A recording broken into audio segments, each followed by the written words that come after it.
We were talking about people who are inspirational at the beginning of the show today. We want to introduce you to someone now who is absolutely inspirational out on the ski slopes. This is Steve Paige. He brought Brooke Sexton with him. These two are going to tell you today why skiing, why sports, not just for people who can see. Welcome. You've been teaching, Steve, blind people to ski for how long now? About 3 years. And why did you start? There was a big opportunity to improve on it and make it accessible to people that couldn't afford it and had never had that experience before. And this is volunteer. I was going to say, but you volunteer, don't you? Yes. Don't work for the ski resorts. This is just something that you want to do. All right, Brooke, how did you meet Steve, and how long have you been skiing? I learned to ski at the age of 10 in the state of California. I moved back to Utah in about 3 years ago from Hawaii, and I decided if I was going to live in Utah, I was going to get back into skiing. So I started looking for a guide that wasn't hard to find.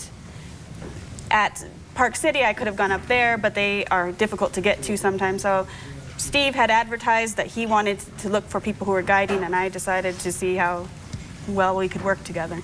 Well, before we go on with any more of this interview, I want to know, better skiing here or California? The answer is? Utah. Of course. For sure. Of course. You say you wanted to see if you could connect with him. How important is that?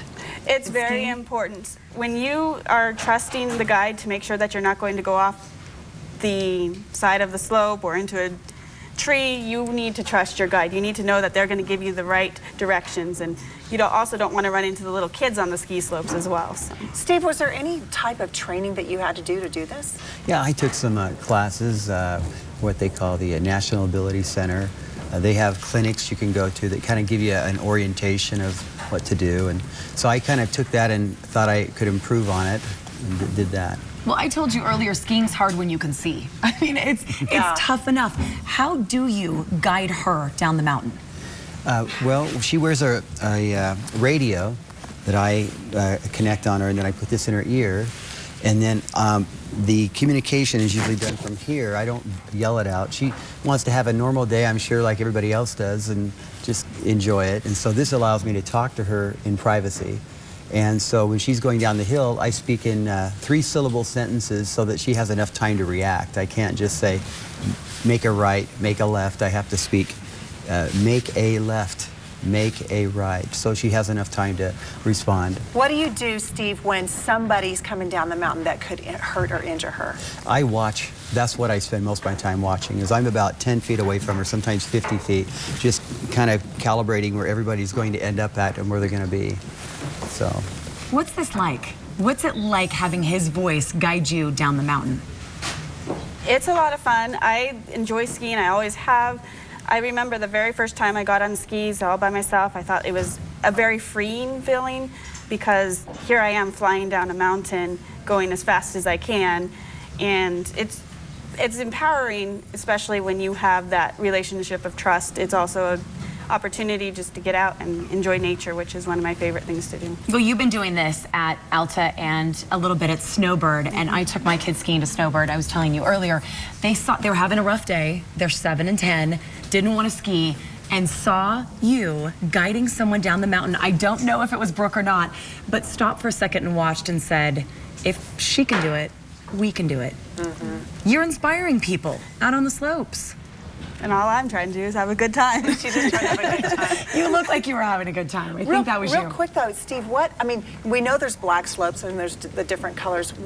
What's the most, or what is your favorite, Brooke? We should just ask you, what's your favorite? I like blues mostly, but I blues. have done Me the too. blacks. Just the blues are a lot more enjoyable, and you don't have to work as hard to ski down them. See, I feel the same way. Sometimes do you say, wait, she's amazing, I need to ski better? Do you watch and say, I wait a forget sometimes that it's all through what I'm saying, and I'll just watch her and think how good of a job she's doing, realizing she's waiting for me to tell her to turn. So she's continuing to go right, and oh yeah. Well, you're gonna pass him right by. You're like, what are we doing? Your guide really does have to be as good of a skier or better skier than you do in order to keep up with you as a blind skier, because you don't want somebody who's slower or you're not going to get down the hill. Well, and as a compliment to you, Steve, your voice is very patient, very soothing. And I would imagine in any situation that you would hear his voice, Brooke, you would be like, okay, I'm good, I'm calm. It's all good. And on the mountain, sometimes you yell, and so I'm glad that you're calm. Done my share of yelling.